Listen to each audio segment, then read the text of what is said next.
Se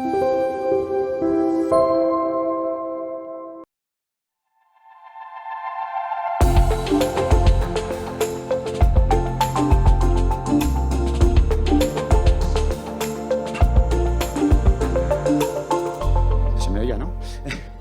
Decía que me gustaría felicitar tanto a él como a María por su cercana boda el sábado que viene. Así que muchas felicidades, por favor. Y también me gustaría invitar a los ponentes, al doctor Gorka Barrenechea, de Reproducción Bilbao, y a la doctora Rita Basena, de Eugene, en Barcelona. Sí que os quería comentar que para las sesiones one-to-one, como vamos a tener ahora, como en las mesas redondas, lo que vamos a hacer es al principio, el moderador os va a lanzar una pregunta para que a mano alzada, y tenéis en las bolsitas cartulinas verdes para el sí, rojo para el no, para poder votar, y al final de la misma sesión os van a ofrecer de nuevo la pregunta para ver si de alguna manera se ha conseguido o no el modificar en cierta medida pues, vuestros pensamientos, ¿no? Así que cuando queráis, chicos. Bueno, nos sentamos por ahí. Bueno, yo voy a romper un poco el protocolo, como siempre, ¿no? Porque, si no, sé esto. Claro, como dice ese mexicano borracho de las redes sociales, si saben cómo me pongo, ¿para qué me invitan? ¿Puedo ir hasta la X? ¿Va a ser el paso anuncial? No, es breve, nada más. Simplemente era agradecer a Nasser, a todo el equipo Vitrolife y Genomics por volverme a invitar. Para mí estas jornadas tienen un cariño especial. Como sabéis, el año pasado hinqué aquí rodilla por amor y ahora me contrataron de Moderamor, ¿no? Entonces, día más 4, pues esta exposición, diré el Siquiergo, me hubiera gustado día más 5 porque tiene más tasa de éxito, pero bueno, esperemos que la bódula sea buena. Así que nada, lo que tú decías, si me invitas el año que viene, ya me toca venir con el blasto expandido, eclosionado aquí. Bueno, dejemos el show business, vamos a la show science. Lo que Nasser os ha dicho de la carpeta, voy a hacer una pregunta, esperemos que cambie el veredicto después de esta charla, porque si todos estamos de acuerdo, pues la ciencia no avanza, hay que andar con dudas, esperemos generar más dudas que certezas. La pregunta que traigo aquí a colación, que me la preparé ahí viniendo en el avión, es: ¿crees en el screening genético preimplantacional para aneuploidías?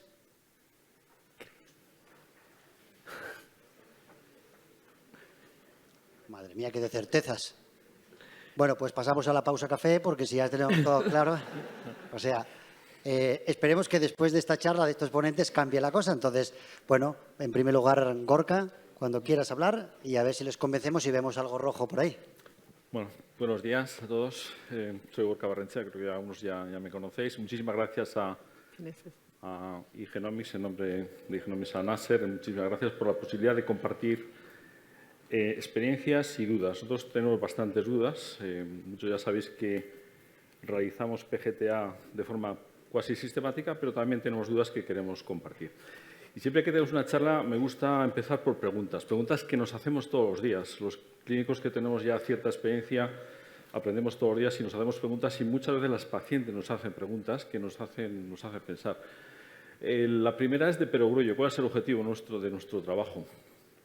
La siguiente, ya centrándonos en el PGTA, de lo que vamos a hablar, es si estaremos descartando embriones viables y si una selección inadecuada está haciendo que embriones etiquetados como aneuploides vayan a la basura o no sean transferidos y puedan ser fuente potencial de un embarazo evolutivo. Si aquel embrión que ya estaba destinado a embarazar por el hecho de manipularlo, hacer la biopsia, etcétera, le esté fastidiando, le esté bajando las posibilidades de embarazo. No vamos a hablar de mosaicismos porque hay una mesa al respecto. Y finalmente, el motivo del debate es a quién indico el tratamiento. Claro, cuando hablamos de cuál es el objetivo, parece una pregunta de perogrullo. Y muchos jóvenes aquí pensáis, pues claro, tener un embarazo. No hace tantos años, el objetivo de los centros de reproducción asistida era tener una prueba de embarazo positiva. Punto. La paciente era enviada a su ginecólogo y no sabían qué había sido esa paciente. Si había abortado, si había sido un ectópico, desde luego si había nacido. La tasa de conocimiento de la evolución de los embarazos del centro de reproducción asistida en España hasta hace 10, 12 años era de menos del 30%. Cuando un centro decía mi tasa de embarazo es el 50-60 o el porcentaje que dijese, yo siempre les preguntaba, ¿cómo lo sabes? Si no tienes registrados tus partos. Y era normal no tener registrados los partos. Es más, cuando el Registro Nacional de la SEF nos obligamos a tener todos los partos registrados, costó Dios y ayuda convencer a los centros de que todos los embarazos tenían que estar registrados. Nuestro objetivo no es facturar tratamientos, aunque evidentemente muchos vivimos de esto, sino tener un embarazo normal, una mujer sana y tener un embarazo a término, evidentemente evitando embarazos múltiples, etcétera. Por tanto, el éxito es ese embarazo evolutivo. Pero claro, queremos tener ese embarazo a la primera. Queremos tener ese embarazo en el menor número de intentos posible. Queremos tener una tasa de éxitos lo más alta posible en un intento. ¿Y qué es un intento? ¿Es un éxito o un fracaso sacar 12 o 10 ovocitos? No, es una diferencia meramente cuantitativa. ¿Es un éxito o un fracaso tener 4 o 5 blastos? Tampoco. ¿Cuál es el éxito o fracaso? Yo pongo un embrión y la mujer se queda embarazada o no se queda embarazada. Esa sí que es la diferencia cualitativa. Nosotros tenemos que embarazar, en el límite matemático de la expresión, al primer intento. Al primer intento significa a la primera transferencia.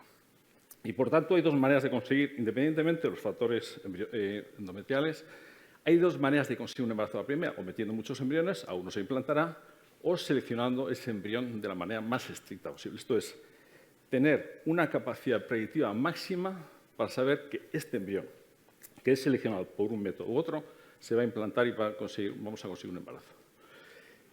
Cuando hablamos de selección, también es de perogrullo, y yo creo que hoy día nadie discutirá esto, el primer método de selección es llevar todos los embriones a blasto.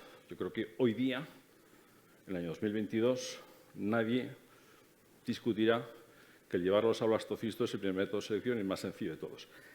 Y aunque soy consciente de que a día de hoy y en un futuro próximo va a haber métodos no genéticos, ni siquiera, ahora estamos hablando de PGTA, que vamos a hablar ahora, nos han hablado del no invasivo, pero va a haber más cosas. Va a haber más cosas no necesariamente de base genética, sino basadas en inteligencia artificial, en proyectos que ya están en marcha, en los que ya estamos trabajando y que en menos de 2 años esto puede quedar obsoleto. Pero aunque soy consciente de eso, hoy, cuando hablamos de selección, a día de hoy en la charla, es la selección genética de los blastocistos eliminando los aneuploides. Y es de lo que vamos a hablar hoy. Vamos a hacer un ejercicio teórico, matemático. Vamos a suponer que tenemos unas mujeres de 36, 38 años, en las que se han desarrollado 8 embriones del día 3. De aquí han salido 4 blastos, y de estos 4 blastos, haciendo un análisis genético, tenemos 2 transferibles. Vamos a suponer que el centro A, la política del centro A, es transferir los embriones de 2 en 2 en día 3. Vamos a suponer que hay un centro B, que ante esa misma paciente, su política es transferir los blastos de 1 en 1 a día 5, día 5-6. O vamos a suponer otro centro C, que su política es transferir los blastos después de hacer una selección genética, transferir solamente aquellos etiquetados como transferibles tras una selección genética. Si en esta cohorte hubiere un embrión embarazador, la tasa de embarazos, si los transfiero en día 3, es del 25%, los estoy transfiriendo de 2 en 2. La tasa de embarazos en día 5 es de un 25% y la tasa de embarazos tras una selección genética es de un 50%. Repito, es un ejercicio matemático teórico. Vamos a suponer que aquí hay 2 embriones embarazadores. Que hubiere 2 embriones embarazadores que no sabemos. Si los transferimos en día 3, tenemos un 46% de embarazos a la primera, que es nuestro objetivo, embarazos a la primera, con un 8% de múltiples. Si los transferimos en día 5, prácticamente lo mismo, 50%. Y si los transferimos seleccionados genéticamente, en este ejemplo, sería un 100%. Si quisiéramos tener un futuro hijo, un futuro segundo hijo, estas serían las posibilidades. Por tanto, con los mismos embriones embarazadores, quiero recordar siempre que los embriones embarazadores no los hacen los embriólogos, desde luego los clínicos, ni para Dios, pero los embriólogos, desde luego, no. Los embriones son embarazadores o no lo son, los cuidarán, etcétera, etcétera. Con el mismo número absoluto de embriones embarazadores, fijaros las diferencias de tasa de embarazo. Tasa de embarazo, repito, reduciendo el denominador. Reducir el denominador significa reducir el número de fracasos, desde el punto de vista psicológico y económico, que es una de las pegas que se le puede poner a veces al diagnóstico genético. Bien, vamos a intentar entonces responder brevemente a las preguntas que hemos hecho antes. ¿Cómo podemos evaluar la eficacia de un método predictivo? Cuando hablamos de método predictivo hay verdaderos positivos, falsos positivos, verdaderos negativos y falsos negativos. Y la primera pregunta que nos hacemos es, estaré etiquetando como aneuploides y, por tanto, descartándolos con la transferencia embriones que puedan darme lugar a embarazos. ¿Puedo eso estudiarlo en un estudio randomizado de cortes? No, porque los embriones aneuploides nunca sabría qué ha sido de ellos. Tendría que dar la oportunidad a esos embriones aneuploides de embarazar. Y eso, como ya sabéis, todos los que estáis aquí, se hace por estudios de no selección. Este estudio ya se hizo, el más clásico es este TIEX, que se publicó hace un par de años, que es, hicieron el PGTA, no sabían los resultados y hicieron el transfer. Y vieron que cuando comparaban pruebas de embarazo positiva, tenían un 82 frente a un 40. O sea que los embriones aneuploides sí dan pruebas de embarazo positiva. Cuando hacían la ecografía, tenían las tasas que veis ahí, 73 versus 24. Y cuando se hablaba de embarazo evolutivo, tenían un 65 frente a un 0. Esto es, en estudios de no selección, los embriones aneuploides, etiquetados como aneuploides, no embarazan. Cuando digo no embarazan es que no tienen embarazo exotérmico. Por tanto, la respuesta a la primera pregunta es no. El descartar embriones aneuploides no nos está quitando oportunidades, a esos embriones. Segunda pregunta. Vale, pero ahí había embriones euploides a los que he biopsiado, he manipulado y, por tanto, puedo reducir sus posibilidades. Y este mismo estudio, por no guiarnos mucho en muchas pruebas, y compararon las tasas de embarazo evolutivo de los embriones biopsiados euploides y aneuploides mezclados fueron de un 48%. Los compararon con un grupo control y las tasas de embarazo de ese grupo control fueron de un 46%. Luego, la respuesta a la segunda pregunta, la manipulación embrionaria de esos embriones euploides y aneuploides no redundaba en una tasa menor de embarazo, por lo menos en las manos de estos autores. Bien, vamos a la pregunta de la charla. ¿A quién indico? Y aquí os voy a dar datos. Nosotros, como sabéis, realizamos PGTA. Y como veis también aquí, en mujeres de diferentes edades, veis ahí el número absoluto y porcentajes de embriones euploides, posibles mosaicos, aneuploides y sin diagnóstico, que están más o menos en 2%. Vamos a ponerlo en plan gráfico, que se ve mejor.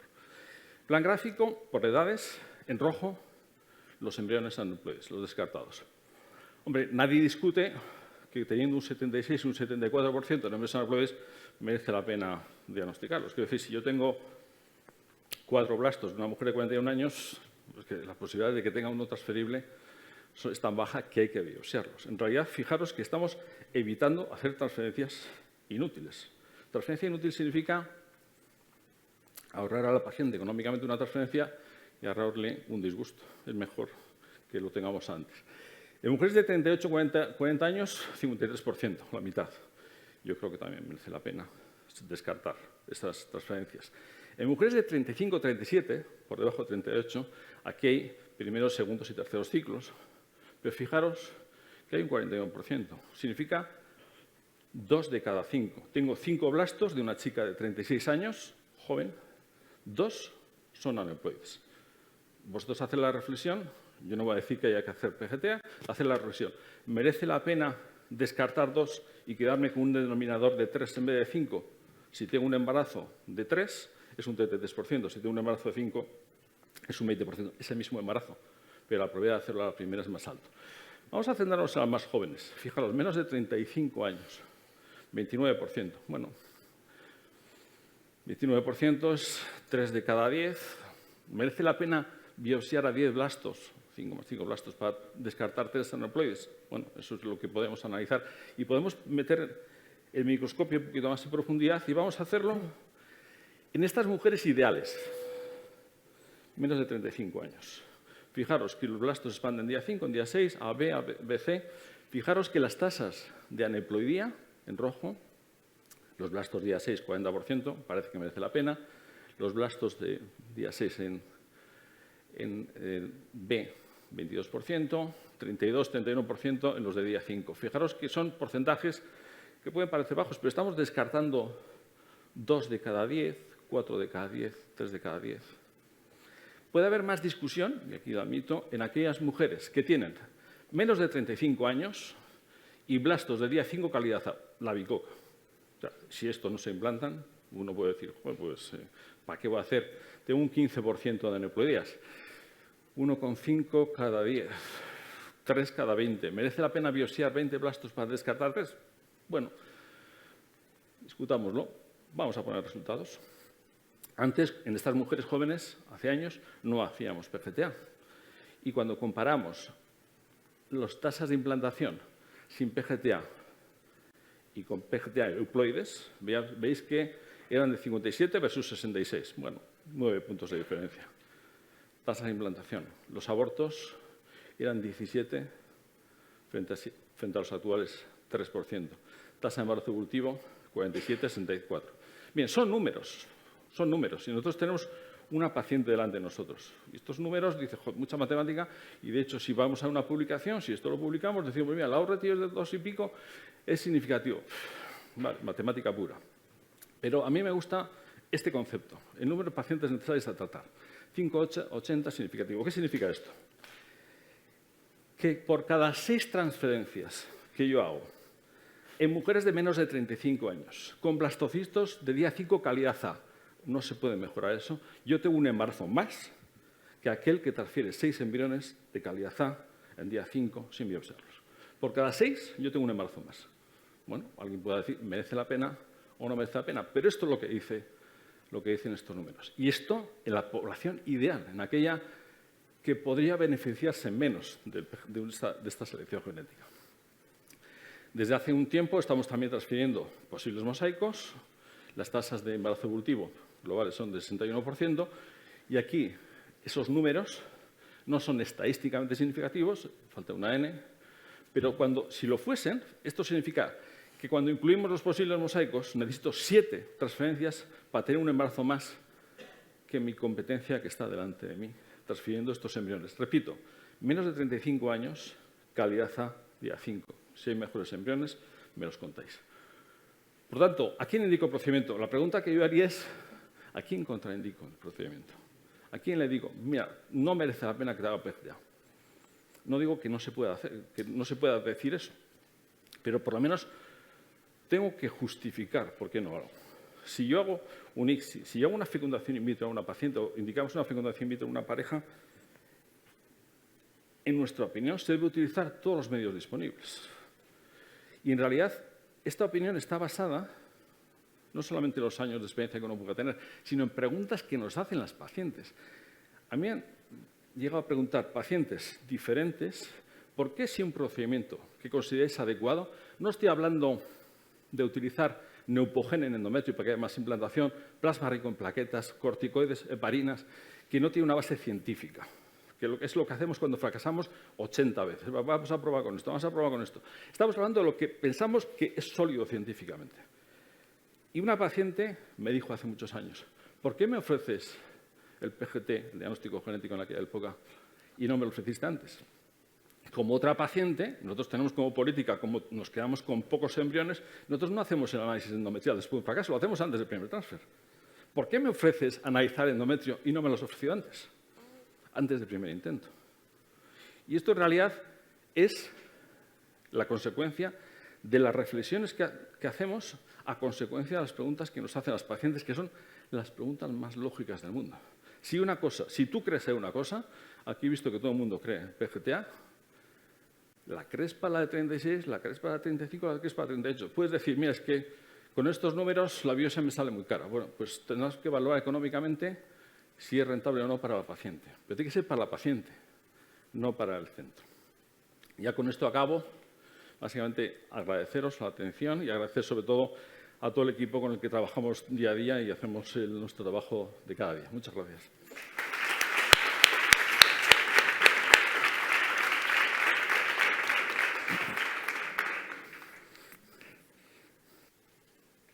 Voy. Vale. Vale, perfecto. Bueno, buenos días. Muchas gracias, por supuesto, para esta invitación. Yo creo que no, incluso planeándolo, hubieran podido reunir aquí dos opiniones más opuestas entre yo y tú, que yo creo que es la gracia, ¿no?, de estas jornadas. Bueno, en mí yo me alegro mucho que creáis en el PGTA, está muy bien, aunque no tendría que ir de creencias estos. Y para un poco ilustrar lo que yo entiendo, nos dicen los datos, que es lo que me gusta a mí ver y reflexionar, he pedido hablar de PGTA para mujeres de edad materna avanzada, para entender si efectivamente es esta una indicación. Es un poco lo que voy a decir quizá fuera del tiempo, porque podemos ver que mirando los datos del PGT Consortium de ESHRE, de los ciclos que se hacen con PGTA en Europa, en los datos más recientes disponibles, el 71% se hace con indicación de Advanced Maternal Age, la mitad más o menos de los transferes. Evidentemente hay menos transferes. Y, por ejemplo, en UK, el 80% de los ciclos con PGTA vienen de pacientes que tienen más de 35 años. Y si hacemos más de 38 y más, ya es el 60%. Y en España el registro nos dice que más o menos la mitad de los casos de PGTA se hacen en mujeres de edad materna avanzada. Hay bastantes estudios que nominalmente dicen que se están hechos en poblaciones de edad materna avanzada. Aunque en realidad, si después vamos y leemos cómo está distribuida la población, vemos que no siempre es exactamente así. Aquí os traigo un ensayo clínico randomizado. Me baso solo en ensayos clínicos randomizados porque no nos aseguran, pero bueno, es la forma mejor que tenemos de extraer los casos y los controles de la misma población. Su estudio retrospectivo no sirve en este caso. En ese estudio, por ejemplo, pues las mujeres en media tenían 28 años y alguna tenía más, pero no es la población de la cual estamos hablando y hacían falta muchos blastos incluso para poder estar en el estudio.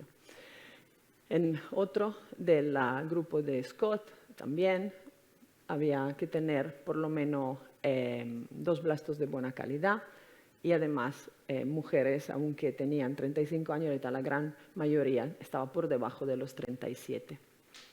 Este otro, también del grupo de Scott, en media 32 años, no edad avanzada y con 6-7 blastos de buena calidad para entrar en el estudio.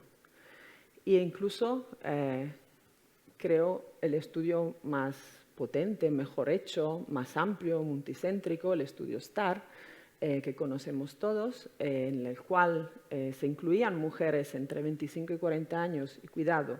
El momento de la autorización es cuando ya tenían 2 blastos, no a principio de ciclo. Y esto ya es un poco una falla a favor del PGT, que se usa ese estudio mucho, sobre todo esta tabla, para de alguna manera decir que PGTA en mujeres de edad avanzada sí que funciona, porque veis que en un subanálisis de mujeres de entre 35 y 40 tiene una P, o sea, una significatividad estadística de 0,03.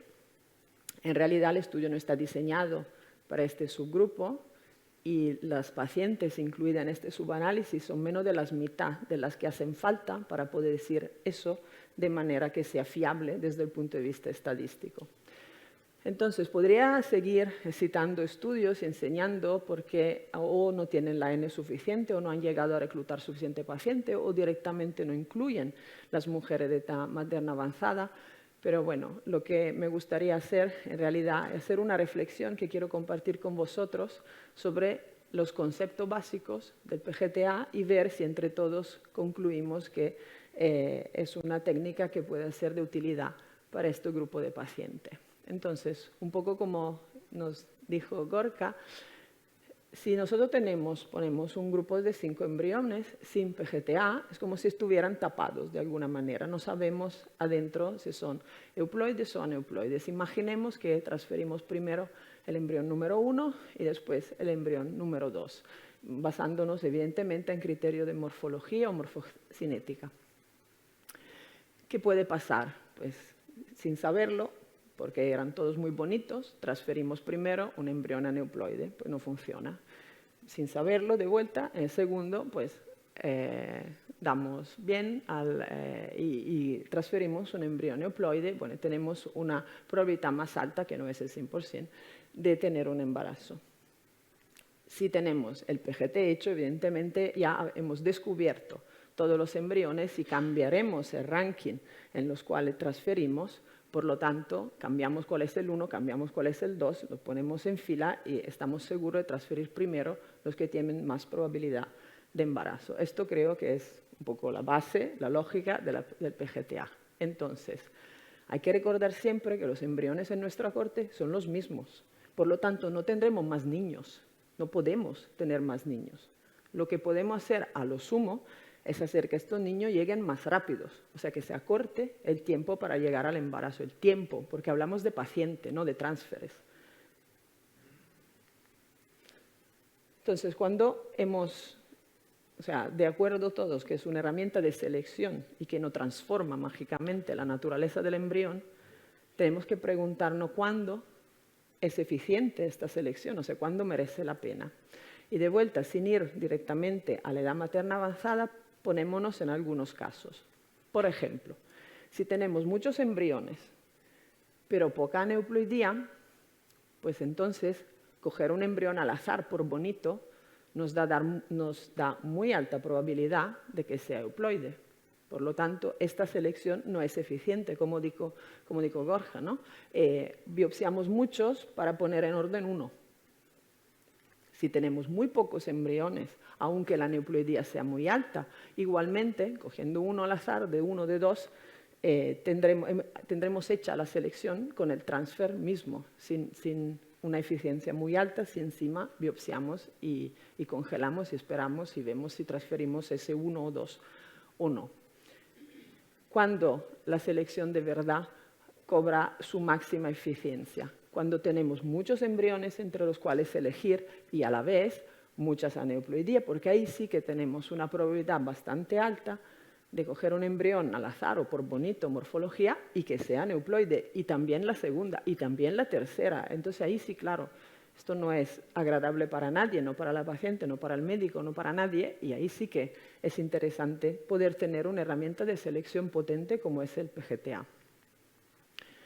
Pero ¿quién tiene esta situación? ¿Quién se encuentra en esta situación? Pues son mujeres mayores, porque tienen mucha haploidía, y además que tienen muchos embriones. Entonces, yo me he preguntado, preparando esta charla, pues, ¿dónde están? ¿Cuántas son?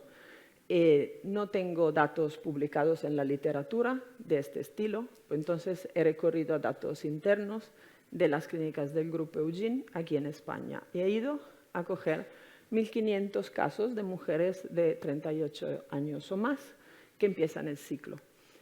Y reportando esto a 100, ¿no?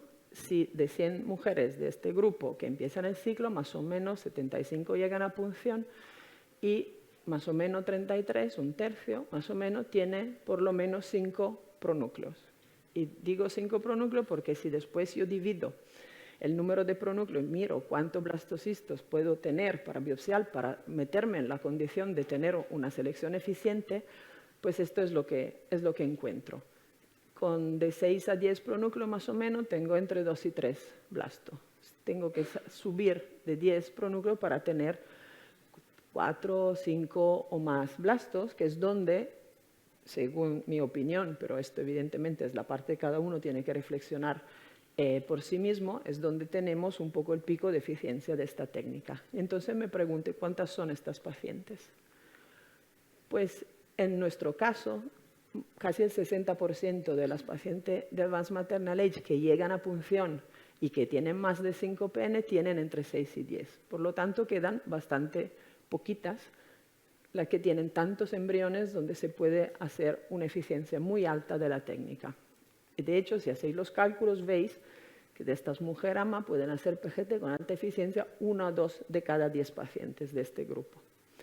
Entonces, yo simplemente lanzó la reflexión. ¿Y qué quería reflexionar? Entonces, ¿está PGTA indicado en estas pacientes? Primero, recordar, no hay estudios aleatorizados de suficiente calidad estadística con suficientes pacientes que han llegado al reclutamiento total o que están hechos en esta población que nos den una respuesta satisfactoria. Lo que sí que sabemos, y os animo a que chequéis en vuestras clínicas, la mayoría de las pacientes de este grupo tiene demasiado pocos embriones para que el PGT sea eficiente. No que no sea imposible, por supuesto, se puede hacer y se puede hacer el ranking. Yo hablo simplemente de eficiencia. Y con pocos embriones, las pérdidas de la técnica, aunque sea mínima, 1 o 2%, simplemente por el descongelar, tiene más repercusión, evidentemente. Una pérdida del 5% quiere decir que se pierde un embrión de cada 20. Entonces, si tú tienes 2 pacientes con 10 embriones cada una de ellas se queda con 9, tampoco es un drama. Si tú tienes muchas pacientes con 1 o 2 embriones, la que pierde una le estás dando como mitad de la eficiencia del ciclo. Y el cultivo día 5, aunque no es del siglo XXI, pero es verdad que reduce todavía el número de embriones disponibles. Y el hecho que damos por tan descontado que los embriones que se pierden son los que total se iban a perder igualmente, yo creo que es un poco presuntuoso por parte de nosotros cuando sabemos que el cultivo in vitro de embriones no está optimizado en nuestra especie. Y la prueba que no está optimizado es que puede utilizar 7, 8, 20 medios de cultivos que son comerciales y todo más o menos funcionan, pero después cuando los analizan son muy distintos entre sí y que todos han encontrado la fórmula perfecta que funciona igual en todos. Quizá falta un poco de optimización.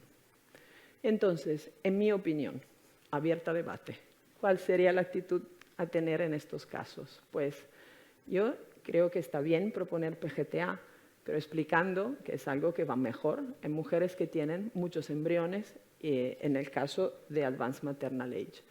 Yo creo que hay que explicar a los pacientes que esto no aumenta los niños que van a tener y tampoco de forma acumulativa, ni tras el primer transfer, ni tras el primer no sé qué.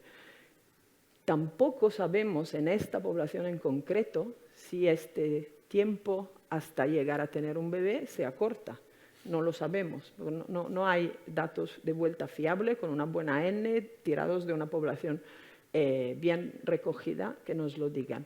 Lo que sí que es muy verdadero y hay que tener muy en cuenta es que lo que va a pasar si uno hace PGT es que uno se evita, sin duda, la experiencia de las betas negativas repetidas, estos disgustos, como decía Gorka, a costa de una posible pérdida de embriones o incluso, dependiendo del caso, de un alargar el tiempo al embarazo. Muchas gracias.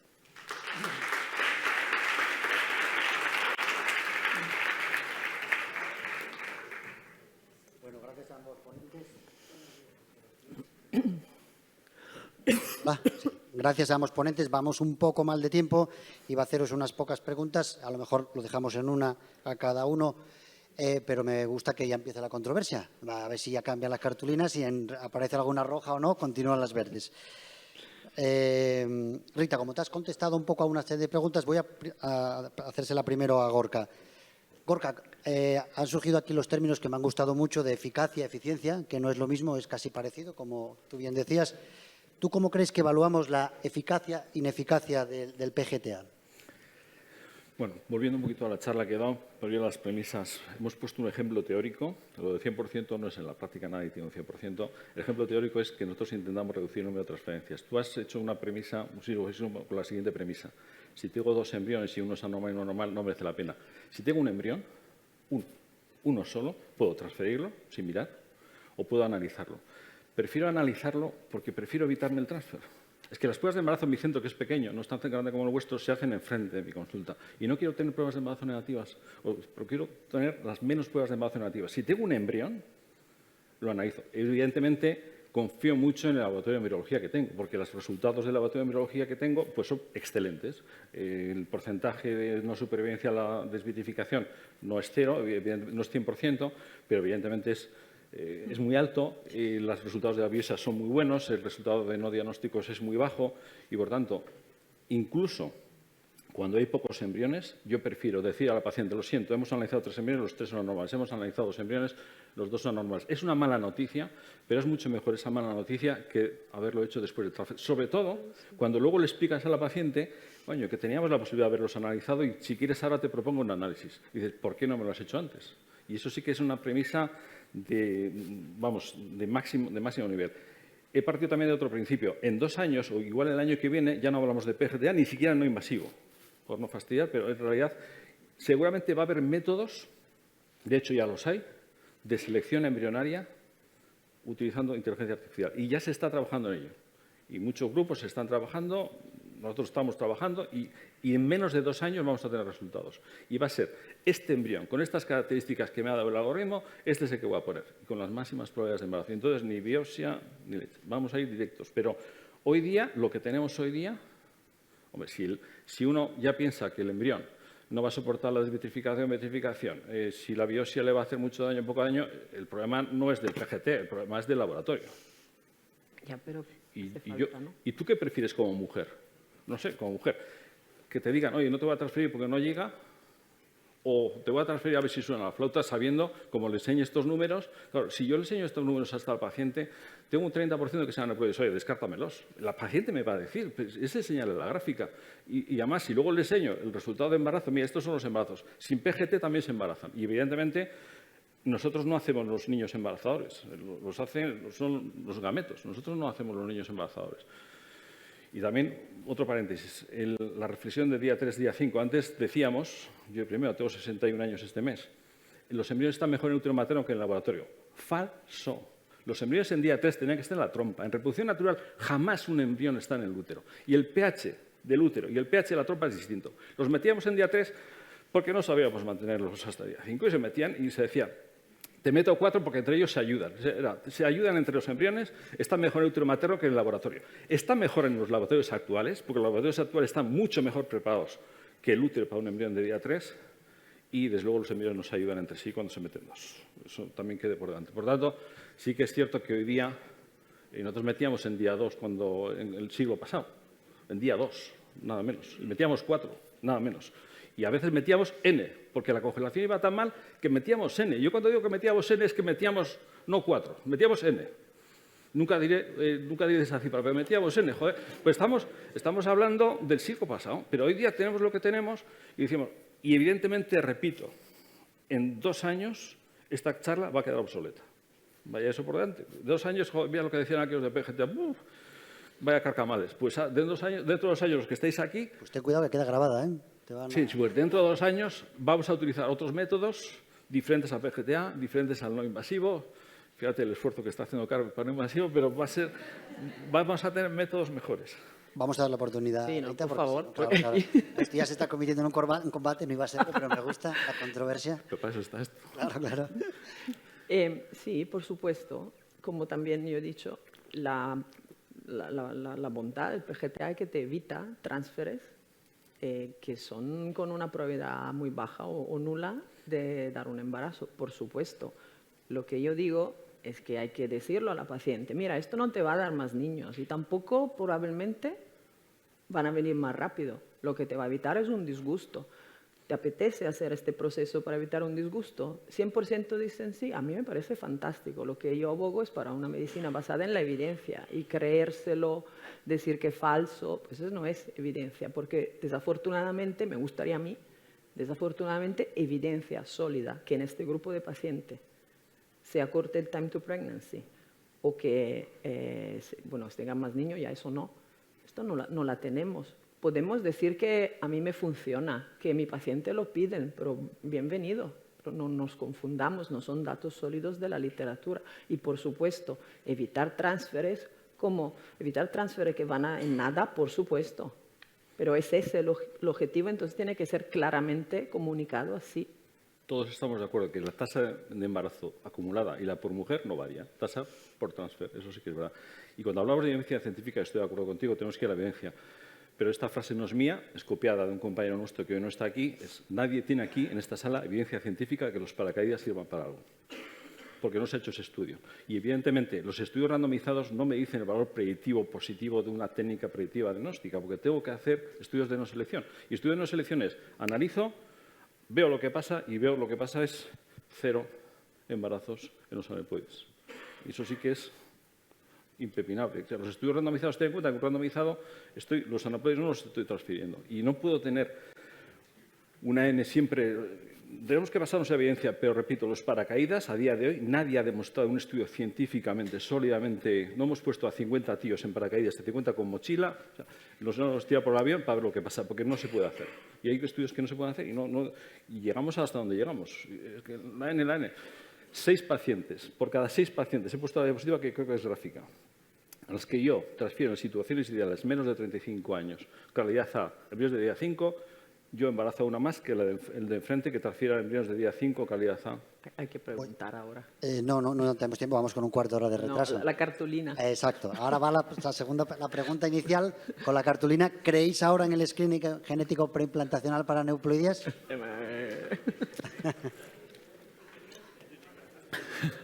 Bueno, hay alguna roja que van apareciendo. Perfecto. Bueno, como no nos da tiempo, vamos fatal. Yo iba a resumir un poco, pero ya lo han resumido ellos, ¿vale? Qué mejor resumen que la discordia entre ambos, porque a mí me gusta que haya discordia, si no la ciencia no avanza. Si todos tenemos una creencia y vamos para adelante, pues es mejor que haya discordias. Entonces, gracias a ambos ponentes. Muchas gracias.